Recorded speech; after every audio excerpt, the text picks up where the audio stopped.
Estamos seguramente frente a la primera, quizá la mayor crisis de las redes sociales del siglo XXI. Pero exactamente, ¿cuál es la dimensión del escándalo que rodea en las últimas semanas a Facebook? ¿De qué tamaño es la crisis de la que estamos hablando? Y sobre todo, ¿cuál va a ser el cauce que tome del encontronazo que se ha dado ya con gobiernos como el de Estados Unidos, que oficialmente va a empezar a investigarla, y por supuesto también con gobiernos de la Unión Europea? Hoy simplemente la canciller alemana Angela Merkel pedía que le devolvieran los datos personales a la ciudadanía. De eso vamos a hablar hoy en Opiniones Encontradas. Muchas gracias por estar con nosotros en este programa en el que todas las ideas se pueden cuestionar siempre que se debatan. Sobre la fuga de datos privados con fines electorales por parte de la empresa Cambridge Analytica ha abierto la primera y mayor crisis de una plataforma en redes sociales.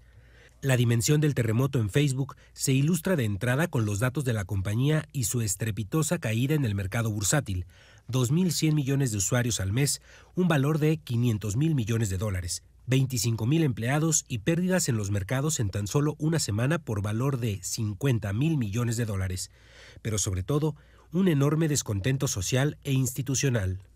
La gran red social del siglo XXI vive momentos muy difíciles por la irrupción de una crisis de confianza hacia ella. Se extienden las dudas sobre su compromiso y capacidad a la hora de proteger la intimidad de los usuarios, y los gobiernos de Estados Unidos, Bélgica, Gran Bretaña y Alemania han exigido explicaciones oficiales, y la propia canciller alemana Angela Merkel demanda públicamente que se devuelva la soberanía de los datos al ciudadano. En las redes sociales ha aparecido un movimiento de denuncia bajo el lema #EliminaFacebook, que tiene el apoyo del fundador de WhatsApp, Brian Acton, cuya compañía compró Zuckerberg en 2014 por 19.000 millones de dólares.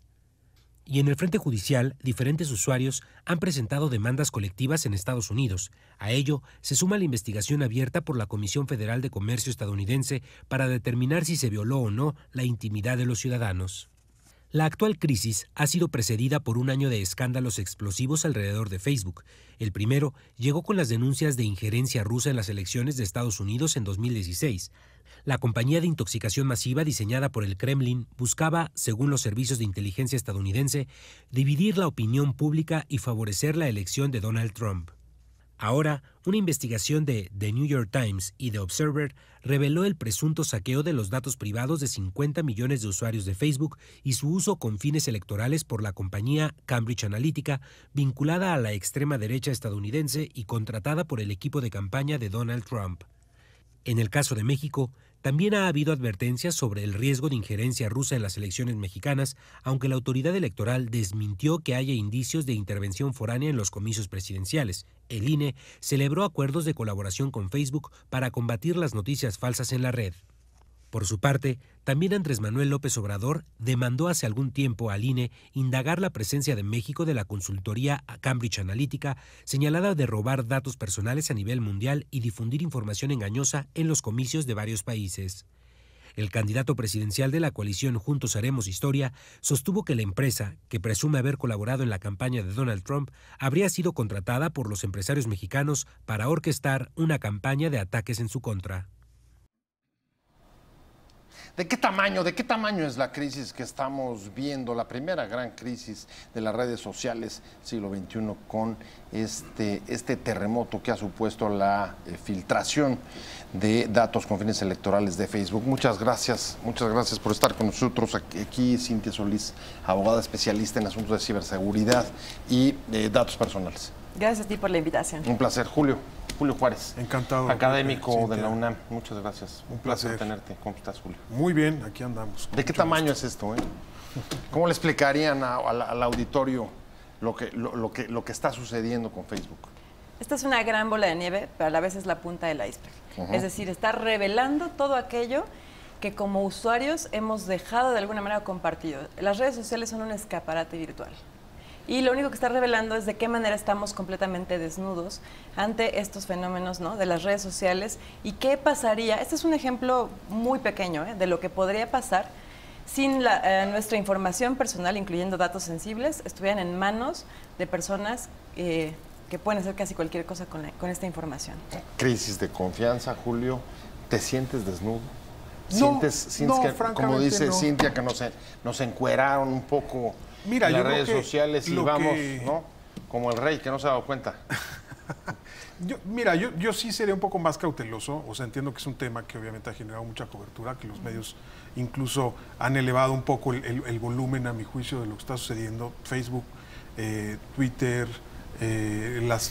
WhatsApp tiene relativamente menos todavía tiempo. Es decir, estamos más o menos a la vuelta de la esquina de una década de la implementación de estas plataformas. Sí. Y para mí el concepto clave aquí a discutir es alfabetización mediática. Es decir, hay una curva de aprendizaje para todos los que usamos este tipo de redes y todas las vertientes que se han ido abriendo desde Instagram hasta todas las plataformas. Digo, podríamos estar aquí citando LinkedIn, plataformas distintas digamos, de socialización digital, que lo que nos han enseñado hoy es a entender que lo que uno sube, postea, comparte, no es simplemente algo que está quedando en un entorno privado. A diferencia de tus conversaciones, en tu experiencia de socialización uno a uno, en las cuales fácilmente no puede quedar un registro a menos que alguien te esté grabando, ¿no? Aquí te estás dejando un historial y la gente está viendo hoy esos 10 años de historial en donde ha subido fotos, en donde ha compartido cosas, en donde ha consentido Y están que ahí, su son información públicos, de acceso para cualquiera. digamos, tenga acceso sobre todo para algo que es de gran utilidad, que es de investigación, en términos de cómo la gente se comporta en estas redes, ¿no? Ahora sí me llama la atención porque en efecto puede verse como esta primera década, poco tiempo, y sin embargo el encontronazo que se está dando Facebook con los gobiernos democráticos, estoy pensando ya en la investigación que está haciendo la Comisión de Comercio de Estados Unidos, las declaraciones de Angela Merkel son durísimas, devuélvanle a los ciudadanos sus datos personales. Sí hay un encontronazo, ¿es el nuevo enemigo de los gobiernos? ¿O lo empiezan a ver como enemigo, sobre todo a propósito de la presunta injerencia de las redes sociales y particularmente de Facebook en la elección de Estados Unidos? ¿Cómo ves, Cintia? Híjole, la verdad es que, a ver qué sucede. Facebook nace como una red social que justamente está basada en publicidad orientada. Es decir, yo quiero saber qué te gusta, cuáles son los lugares que frecuentas y con base en eso yo te envío publicidad. Sin embargo, como vemos hoy en día, esa información que como usuarios vamos depositando poco a poco todos los días, también puede tener otros usos como este, ¿no? Conocer cuáles son nuestras tendencias políticas, por quién sí votaríamos, por quién no. Y entonces ahí es cuando empieza a tener un tinte político. Bueno, manipular la opinión pública, o sea, crear polarización, dividir opiniones. Y eso, de alguna manera, no solamente Facebook tiene la capacidad tecnológica de hacerlo. Ahora, en este caso en lo particular estamos viendo que es una plataforma que se subió o se montó en la plataforma de Facebook, la que en realidad llevó a cabo este tratamiento, digamos, desproporcionado y hasta cierto punto ilegítimo de datos personales, ¿no? Pero como esta, existen muchas otras que también gracias al social logging pudieron obtener esa información. Y complementando lo que decía Julio, no solamente compartimos nuestra información, el grave problema aquí es que dimos acceso a la de nuestros amigos, a la de nuestros hijos, incluso menores de edad, ¿no? Y eso es complicado. Abriste la casa y ya quedó ahí. La relación con la democracia es muy complicada, Julio. A ver, sí, pero me gustó lo que dijiste.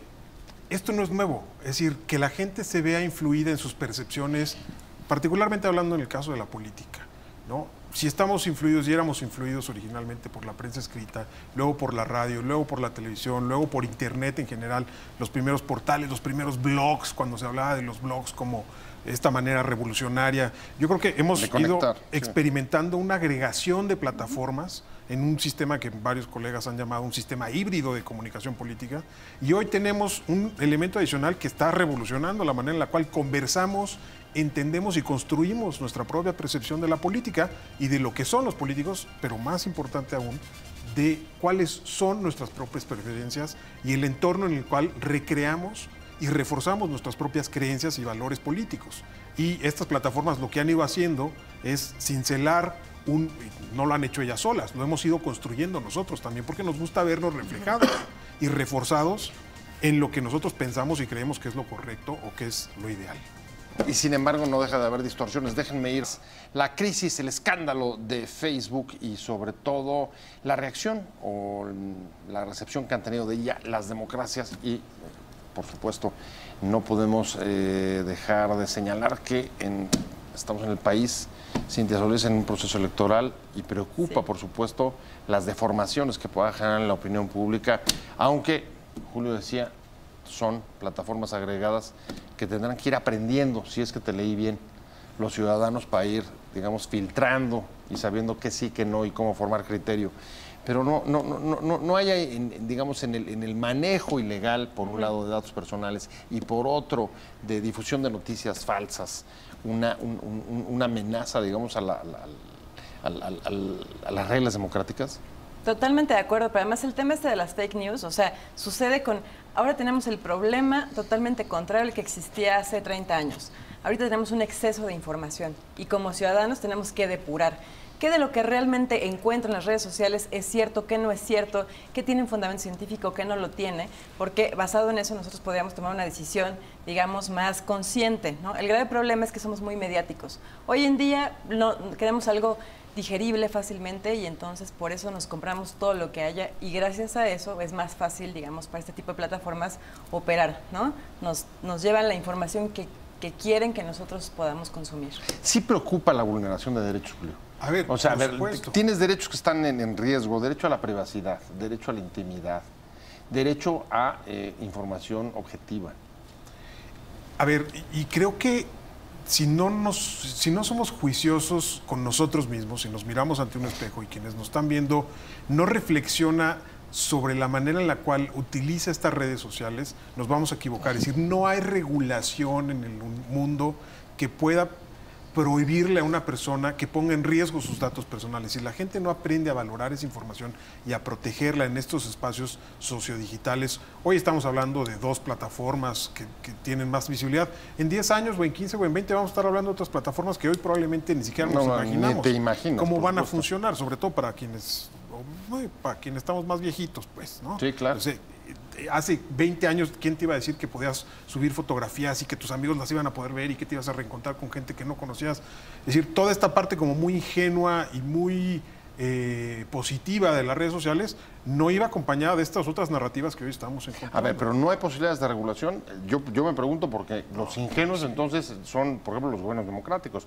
Hoy el gobierno alemán está diciendo, sí necesitamos regular, no podemos dejar las reglas del juego a las redes sociales ni a las plataformas. Y una de las cosas que proponen es avisar a terceros cuando los datos o cuando se estén utilizando datos personales. ¿Eso es viable o es demagogia? Es que esa regulación ya existe. Ajá. Por ejemplo, tenemos el Reglamento General de Protección de Datos Personales Europeo, tenemos la Ley Federal de Protección de Datos Personales en posesión de particulares mexicana. En Estados Unidos también existen diferentes. Hay un catálogo, una miscelánea de leyes de protección de datos personales. Ahora, el problema aquí es en qué momento se cruza esta barrera de la ilicitud. Porque lo que dice en este caso Cambridge Analytica es yo te... dando a los datos personales que le estaba dando acceso. A ver, no quiero confundir al televidente. Creo que es muy importante y este tipo de cosas hay que tomarlas con muchísima seriedad.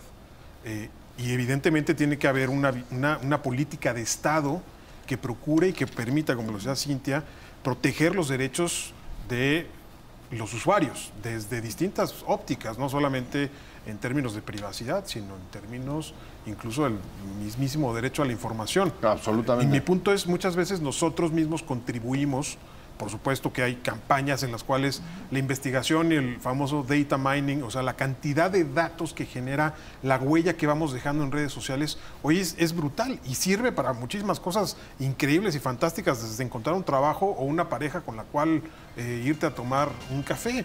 O más. O bueno, ya depende de tus habilidades, ¿no? Ajá. Pero mi punto es este. Si nosotros, los datos más recientes sobre noticias falsas, por ejemplo, somos los usuarios los principales viralizadores de esa información, no son robots, no son las estrategias técnicas de propagandización. Claro. Somos los usuarios que, oye, se te van a congelar los pulmones porque hay un pum, pum, pum, pum. Entonces, ese tipo de inexperiencia y esa volatilidad que es muy característica del género humano, tiene que ser también parte de ese contrapeso en esta curva de aprendizaje. Ese es mi punto. Es decir, eso tiene que ir acompañado con una regulación sólida, un marco regulatorio que te permita sí usar estas redes, pero también tener... Voy a un corte rápido. Por supuesto, en la vida política interna, la realidad mexicana no ha estado exenta de los temores, de las advertencias sobre intervenciones como las que se produjeron en la elección norteamericana, en la elección presidencial. Ahora que nosotros estamos justo embarcándonos a partir del 29 en la campaña electoral. Cintia, ¿cómo ves? ¿Sí crees que existen, son fundados o los medios están exagerando esto y estamos haciendo una batalla en un vaso de agua? Mira, desde las elecciones pasadas el tema de las redes sociales fue muy importante. Desde mi perspectiva, y es un punto de vista muy personal, por el rango de edad, yo creo que los millennials, que son los mayores consumidores de redes sociales, son los que definirán en gran medida la elección. Por eso es tanto el interés por estar bombardeando incluso de fake news. Ahora, también como lo dice el propio Julio, nosotros como usuarios a veces también ponemos fake news, o sea, compartimos cosas que no nos constan y empezamos a viralizarlas, ¿no? Sí, pero es que ahí hay una cosa muy peligrosa y seguramente ustedes lo han de haber ya estudiado, Julio, y es, a ver, sí hay un grado de despolitización o de falta de interés político de parte de los millennials que es muy fácil que se compren cualquier versión. A mí me impresiona, ¿eh? A ver, yo tengo un hijo millennials. Mira, lo veo. Yo te voy a ser muy honesto. Yo pensaba eso hasta el 19 de septiembre en la Ciudad de México. Okay. Y cuando salí a la calle a tratar de ayudar y me encontré a montones de chavos que entraban en nuestra categoría de millennials ayudando, poniéndose el pico y la pala en un lado. Es decir, se me cayeron muchos de los fantasmas que luego uno también va construyendo como millennial, no interesado, desinformado, apático. Sí, prejuicio, sí. Y de pronto te das cuenta que no es necesariamente una generación, o sea, una categoría generacional tan pura y tan dura como decir, no, los nacidos antes del 2000 tienen estas características. Ahora, no quiere decir que no haya gente desinformada o desmotivada políticamente. Yo creo que hoy más que nunca necesitamos que la gente esté informada, que esté verificando la información a la cual tiene acceso y que esté verificando lo que comparte con Ahora, en cualquier caso, ¿hay riesgos o no hay riesgos? Yo creo que Pienso, sí, por ejemplo, por la respuesta que está tratando de dar la autoridad, el INE armando convenios con Facebook, al menos para fake news. No, yo creo que sí hay riesgos, o sea, son reales. ¿Cuál es el mayor riesgo que ves? Pues yo creo que justamente este tema de la manipulación a través de nuestros miedos, ¿no? Yo creo que ese es el tema, la explotación de los miedos para manipular o tratar de manipular la tendencia electoral hacia un lado o al otro. Ahora, yo les diría una cosa. Ajá. Hay que ser muy cuidadoso con la libertad de expresión. Yo creo que la autoridad electoral se tiene que salir de esa discusión. Lo que sí quiere hacer el INE es posicionar mensajes, información veraz y oportuna que vaya siempre acompañando todo este tipo de rumorología y de noticias que no están verificadas. Verificar información, poner información para que la ciudadanía tome decisiones de la mejor manera, informada y orientada, sin, obviamente, ponerse en el papel de la censura o de la limitación de un derecho esencial también, como los que hemos estado mencionando, que es el de la libertad de expresión. Es decir, todos tenemos derecho a compartir una noticia. Lo que es nuestra obligación es verificar que esa información que estamos compartiendo con nuestro círculo cercano esté validada y sea cierta y provenga de una fuente confiable e identificable. Ahora, respecto a la injerencia, ya voy a la recta final del programa. ¿Ustedes ven o has visto en tu experiencia algún indicio que te haga albergar algún temor? El INE ha dicho que no hay intervención hasta ahora, hasta donde yo recuerdo. Pero tú has visto algo, ¿tienes alguna, más allá de la operación de Cambridge Analytica en México? Porque se opera, ¿no? No, pero sí me ha tocado ver la utilización de redes sociales por parte de los partidos políticos, lo cual realmente no es ilegal, o sea, es bastante legítimo, entonces es muy claro que también están utilizando estos medios. Bueno, no sé si legítimo, no es ilegal, ¿no? ¿O sí? Pues yo creo que es legítimo, es como cualquier otra campaña. O sea, es un medio de comunicación, yo creo que al final conseguir datos personales. No, eso y no. tratar de manipular la conducta con fines electorales, ¿es o no es? No, eso no es legítimo. Ilegal. Eso es ilegal. Eso es ilegal, pero al fin y al cabo... ¿Es posible que todos los partidos estén cometiendo ilegalidades? Probablemente, me parece irresponsable así afirmarlo de manera contundente, No dije pero es posible. Sí, es posible, claro. ¿Tú cómo ves? Yo creo que la línea entre lo ilegal y lo legal es muy delicada. Es decir, una cosa es la utilización de datos personales, es la vulneración de, regreso al tema del padrón electoral, el Instituto Nacional Electoral jamás pondría en la mesa con un memorando de acuerdo, ni con Twitter, ni con Facebook, ni con Google, los datos que celosamente por mandato constitucional resguarda desde hace ya varios años. Es cárcel, ¿no? A los independientes andaban ahí acusándolos penalmente por eso. Por supuesto, pero si la autoridad es capaz de hacer eso es porque tiene un cuidado muy celoso de ese padrón. Y las filtraciones que han sucedido nunca han sido vulneraciones ni en las bases de datos del Instituto ni por funcionarios del Instituto Nacional Electoral. Eso hay que dejarlo muy claro. Los acusados han sido los partidos. Sí, y como dices, Bueno, así está documentado. Sí, así está documentado, no estoy revelando el león negro. Por supuesto que no. Por lo tanto, pues sí es posible. Ya se me fue el tiempo. Muy interesante discusión. Tenemos que seguir con ella. Claro que Por sí. supuesto. Si tú pudieras darle algún consejo a quien nos esté viendo para manejar mejor Facebook, ¿qué le dirías? Algo muy fácil. No pongamos en redes sociales. No como la campaña de delete Facebook. No, porque al final del día ya quien no tiene Facebook tiene muerte civil, honestamente. Pero yo diría... Eso sí es drástico. Eso es durísimo. Es la verdad, Durísimo, Cintia, muy bien. la práctica es muerte civil. Es Pero a que ver, Cintia es millennial nosotros. exactamente, es mi lado millennial. Exacto. A ver, el tema es, no pongamos en Facebook lo que no podríamos tolerar ver en la portada de un periódico. Así de sencillo. O sea, no hagas ni pongas en boca de los demás lo que no quieres que te pusieran a ti para leer. Verifica lo que compartes, las fotos, las imágenes, verifica antes de compartir. Por más sexy y atractivo que sea lo que vas a compartir y todos tus amigos te van a aplaudir, oye, gracias por mantenernos alerta de esta tormenta de información. Verifiquemos, ese es el único llamado que yo haría al auditorio, es seamos responsables porque el proceso electoral que viene va a demandar una altísima responsabilidad por parte de la ciudadanía. Más allá de... Pues ahí están las coordenadas del debate. Vamos a seguramente seguir con él. Le agradecemos mucho que haya estado con nosotros, pero sobre todo muchas gracias, Cintia Solís. Un placer haberte tenido, de verdad. Ya seguiremos invitándote para seguir discutiendo sobre el tema. Julio Juárez, como siempre, un placer haberte tenido. Buen periodo electoral. Muchas gracias, querido Pepe. Un fuerte abrazo. Muchas gracias. Gracias a usted por haber estado con nosotros en Opiniones Encontradas. Nos vemos.